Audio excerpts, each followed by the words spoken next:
Praise the lord. దేవుని నామానికి మహిమ కలుగును గాక. ఈరోజు దేవుని వాగ్దానము, మీరు దేవుని ఆలయమై ఉన్నారనియు దేవుని ఆత్మ మీలో నివసించుచున్నాడనియు మీరెరుగరా? 1 కొరింథీయులు రాసిన పత్రిక 3వ అధ్యాయం 16వ వచనము. ఈ ఉదయకాల సమయములో దేవుడు మనతోనే మాట్లాడుతున్నారు. ప్రియ సహోదరి సహోదరుడా, ఇక్కడ మనం గమనించినట్లయితే మీరు దేవుని ఆలయమై ఉన్నారు అని వాక్యం సెలవిస్తుంది. మనమందరము కూడా దేవుడు నివసించే ఆలయమై ఉన్నాము. ప్రపంచంలో మనం చూస్తే ఎన్నో గొప్ప గొప్ప నిర్మాణాలు, కట్టడలు ఉన్నాయి. ఎన్నో వింతలు మనం చూస్తున్నాం. ఎన్నో నిర్మాణాలు, కట్టడలు, వీటన్నిటికన్నా గొప్ప నిర్మాణం ఒకటి ఉంది. అదే మన దేహం యొక్క నిర్మాణం. భక్తులు కూడా దేహం యొక్క నిర్మాణం గూర్చి ఎంతగానో వివరించారు. నీవు నన్ను కలుగజేసిన విధానము చూడగా భయం, ఆశ్చర్యం నాకు పుట్టుచున్నది అని దావీదు అంటున్నాడు.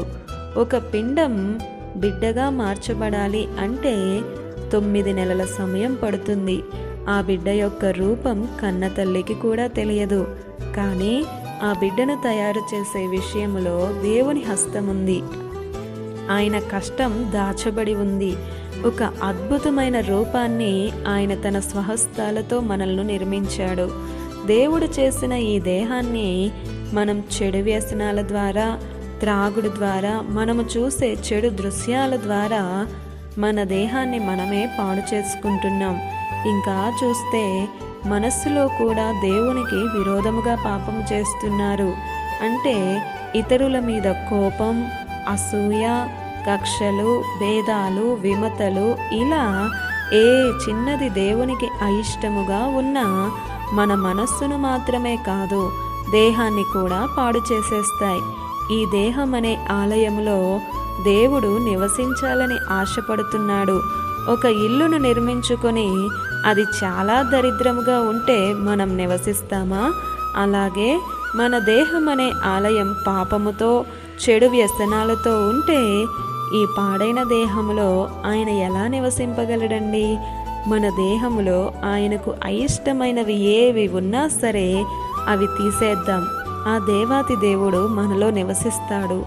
నిజముగా యేసుక్రీస్తు ప్రభువును నమ్మిన నీవు, సొంత రక్షకునిగా ఒప్పుకున్న నీవు, పరిశుద్ధాత్మ అభిషేకం పొందుకున్న నీవు ఈరోజు నీ దేహములో ఆయన నివసించగలుగుతున్నాడా? ఒక్కసారి ఆలోచించు. అంతం వరకు ఆయన నిన్ను నడిపించాలని కోరుతున్నాడు. దయచేసి మన దేహంలో ఉన్న చెత్తను తీసివేసి పరిశుద్ధమైన హృదయముతో దేవునిని మహిమపరుద్దాం. ఈ దిన వాగ్దానం మీ అందరి జీవితాలలో నెరవేరాలని కోరుతూ దేవుని సువార్త పరిచర్యలో మీ సహోదరి Prasanna. God bless you. Amen.